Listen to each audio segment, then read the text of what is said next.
দূর করে দিব। যখন আমার নবী বললেন ব্রাদার, সঙ্গে সঙ্গে বলতে লাগলো, ইয়া রাসূলুল্লাহ, ইয়া নবী আল্লাহ, আমার ওই ইহুদি মালিক আমার তিনটা দাম রেখেছে। প্রথম দাম হলো, এক নম্বর দাম হলো 1 কেজি সোনা, দ্বিতীয় দাম হলো 2.5 কেজি চাঁদি, তৃতীয় দাম হলো 100টা খজুরের গাছ, গাছে যেন আবার ফল থাকে, ফল যেন আবার পাকা থাকে। সময় মাত্র 7 দিন দিয়েছে। ইয়া রাসূলুল্লাহ, ইয়া নবী আল্লাহ, নবী গো, আপনি যদি 7 দিনে এগুলো দাম যদি চুকিয়ে দেন, ইয়া রাসূলুল্লাহ, আমার ওই ইহুদি মালিক আপনার কাছে আমাকে বিক্রি করে দিবে। আল্লাহুম্মা আলা সাইয়্যিদিনা মাওলানা আলে সাইয়্যিদিনা ওয়ালা আলে কি নাম? বয়স কত? একটা ছোট্ট বাচ্চা 4 বছর 4-5 বছর হবে, হারিয়ে গেছে, স্টেজের সামনে আছে। যার বাচ্চা রয়েছে আপনি নিজের বাচ্চাটাকে নিয়ে যান। তো মুআজ্জাজ সামনে কেরাম, যখন সালমান ফার্সিকে দয়ার নবী আমার বললেন বলো, সালমান ফার্সি বলে দিলেন, ইয়া রাসূলুল্লাহ, আমার এতটা দাম। নারে তাকবীর, আল্লাহু আকবার, নারে তাকবীর, আল্লাহু আকবার, নারে রিসালাত, ইয়া রাসূলুল্লাহ, নারে রিসালাত, ইয়া রাসূলুল্লাহ, হযরত আল্লামা মাওলানা মুফতি ইকরামুল সাহেব কিবলা জিন্দাবাদ, নারে তাকবীর, আল্লাহু আকবার, নারে রিসালাত, ইয়া রাসূলুল্লাহ, নারে রিসালাত। ইয়া রাসূলুল্লাহ। তো বেরাদার মিল্লাত ইসলামিয়া, এইটা কথাটাকে আমি পূর্ণ করে দিই। নবী আমার বললেন, ও সালমান ফার্সি, তুমি কোনো চিন্তা করো না, সব দাম দিয়ে দিব। বেরাদার সময় চলে যাচ্ছে। এবার যখন সময় চলে যাচ্ছে, সালমান ফার্সি আমার নবীকে বললেন, ইয়া রাসূলুল্লাহ, সময় চলে যাচ্ছে, প্রথম দামের যদি ব্যবস্থা হয়ে যায় খুব ভালো হবে। নবীর বারগাহতে একটা ডিম নাজরানা হিসাবে দেওয়া হয়েছিল। দয়ার নবী আমার ওই ডিমটাকে সালমান ফার্সির দামানে দিয়ে দিল। আর সালমান ফার্সি কে বলে দিল, ও সালমান ফার্সি, যখন রাস্তায় যাবা নিজের দামানটা খুলবা না, তোমার দামানে যেটা রয়েছে নিজের ইহুদি মালিকের বাড়িতে খুলবা। সালমান ফার্সি ইহুদির বাড়িতে গেলেন আর বলল, আমার মালিক, তোমার জন্য আমার নবী 1 কিলো সোনা দিয়েছে, তুমি নিজের সোনাকে মেপে নিয়ে নাও। যখন সালমান ফার্সি নিজের দামানটা খুলছেন, ভাই আমার, তার দামানে আর ডিম নাই। নবীর কথাতে সেই ডিমটা সোনা হয়ে গিয়েছে। সুবহানাল্লাহ, 1 কেজি সোনা মেপে দিয়ে দিলেন। আবার সালমান ফার্সি নবীর বারগাতে হাজির। সময় চলে যাচ্ছে।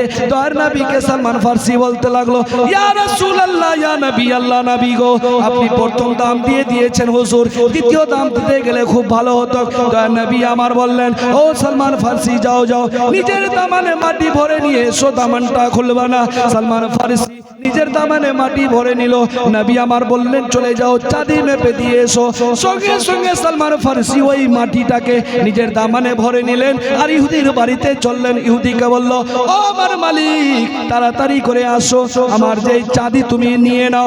যখন সালমান ফার্সি নিজের দামানখানা খুলছে, তার দামানে আর মাটি নাই। নবীর কথাতে সেই মাটি যেন চাঁদি হয়ে গিয়েছে। 2.5 কেজি চাঁদি দিয়ে দিল। আবার সালমান ফার্সি নবীর বারগাতে হাজির, ইয়া রাসূলুল্লাহ, ইয়া নবী আল্লাহ, সময় চলে যাচ্ছে, ইয়া রাসূলুল্লাহ, এবার খজুরের বাগিচা যদি ব্যবস্থা হয়ে যেত তো খুব ভালো হতো। দয়ার নবী আমার বললেন, ও সালমান ফার্সি, তুমি কোনো চিন্তা করো না, আমার আলীকে ডেকে নিয়ে এসো। আলীকে ডেকে আনা হলো। দয়ার নবী আমার বললেন আলীকে, ও আলী, যাও যাও, মদিনার গলিতে যত খজুরের বিচ্ছিগুলা রয়েছে সব বিচ্ছিকে আমার বারগাতে নিয়ে এসো। হযরত আলী মদিনার গলি থেকে খজুরের বিচ্ছিকে এনে দিল। ব্রাদার ৭০ খানা বিচ্ছি ভালো পাওয়া গেল, নবীর বারগাতে পেশ করে দেওয়া হলো। দয়ার নবী আমার বলল, ও আলী, যাও যাও, ভাঙা বিচ্ছিগুলাকে আমার দরবারে নিয়ে এসো। 100 গিনতি পড়ে গেল। এবার দয়ার নবী আমার আলীকে বলছে, ও আলী, চলো চলো, সালমান ফার্সির বাগিচা লাগাবো, বাগান লাগাবো। দয়ার নবী আমার সালমান ফার্সিকে সঙ্গে নিলেন আর হযরত আলীকে সঙ্গে নিয়ে চলে গেলেন বেরাদার বাগান লাগাতে। আমার নবী 100টা খজুরের বিচ্ছি বেরাদার জমিনে গেড়ে দিলেন গাড়ার উপরে।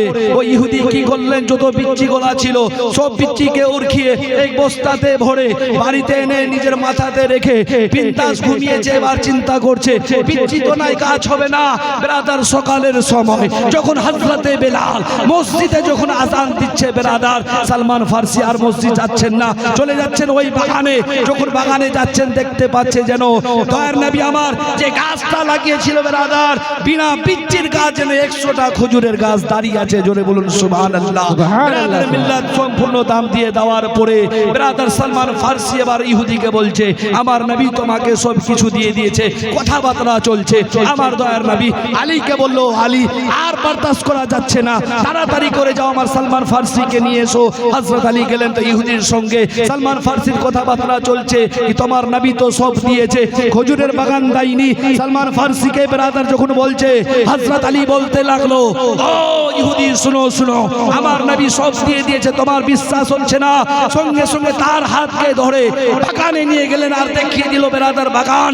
তখন ওই ইহুদি চিন্তায় পড়ে গেল, বিনা পিচ্চির কাজ কোথায় থেকে হলো, বিনা পিচ্চির কাজ কোথায় থেকে হলো। সঙ্গে সঙ্গে আলীকে বলতে লাগলো, ও আলী এইখানে আর কিছু বলবো না, তোমার নবীর কাছে বলবো। সালমান ফারসি আর বেরাদার মিল্লাত ওই ইহুদি নবীর বারগাহে চলে যাচ্ছেন আর বলছেন, হুজুর আমি সব কিছু পেয়েছি, বাগান দিয়েছেন আমি পেয়েছি, চাঁদি দিয়েছেন আমি পেয়েছি, সোনা দিয়েছেন আমি পেয়েছি, কিন্তু আমি বলতে চাচ্ছি সোনাও আপনার, চাঁদিও আপনার, খজুরের বাগানও আপনার, সালমান ফারসিও আপনার। আর সালমান ফারসির সঙ্গে সঙ্গে আমাকে যদি নিজের করে নিতেন তো আমার মনের আশা পূর্ণ হয়ে যেত। ওই ইহুদি নবীর বারগাতে উনি কালমা পড়লেন, লা ইলাহা ইল্লাল্লাহু মুহাম্মাদুর রাসূলুল্লাহ সাল্লাল্লাহু তাআলা আলাইহি ওয়াসাল্লাম। উনি বেরাদার কালমা পড়ে মুসলমান হয়ে গেল। তার জন্য আমি প্রত্যেক ভাইদেরকে বলতে চাই, আমার হযরত বেরাদার দেখতে পাচ্ছেন বেরাদার রৌনকে স্টেজ বেরাদার বসে আছেন। হযরতের খিতাব এত সুন্দর খিতাব হবে যে আপনার ঈমান তাজা হয়ে যাবে। তার জন্য আমি প্রত্যেক ভাইদেরকে বলবো, আমার খাসকলের লোকদেরকে বলবো, ও মানুষ, ওই খাসকলের লোক একটু লজ্জা করো, লজ্জা করো। তুমি যে আজকে মেলাতে ঘুরছো, তোমার মেলাতে ঘুরছো, তোমাদেরকে ডুবে মরে যাওয়া দরকার। আজকে তো সুন্দর আলিশান একটা প্রোগ্রাম সাজানো হয়েছে, এই জালসাতে তুমি আসতে পারছো না, লজ্জা করো। আর আখিরাতকে তুমি খারাপ করছো। তার জন্য প্রত্যেক আমার ভাইদেরকে বলবো, মেলাতে যারা ঘুরছে তাদেরকে বলবো, নিজের আখিরাত যদি খারাপ করতে না চাও, খুব তাড়াতাড়ি করে এই স্টেজের মধ্যে চলে আসুন। আমি নিজের বক্তব্যকে এখান থেকে ইতি করলাম। আসসালামু আলাইকুম ওয়া রাহমাতুল্লাহি ওয়া বারাকাতুহু। আল্লাহুম্মা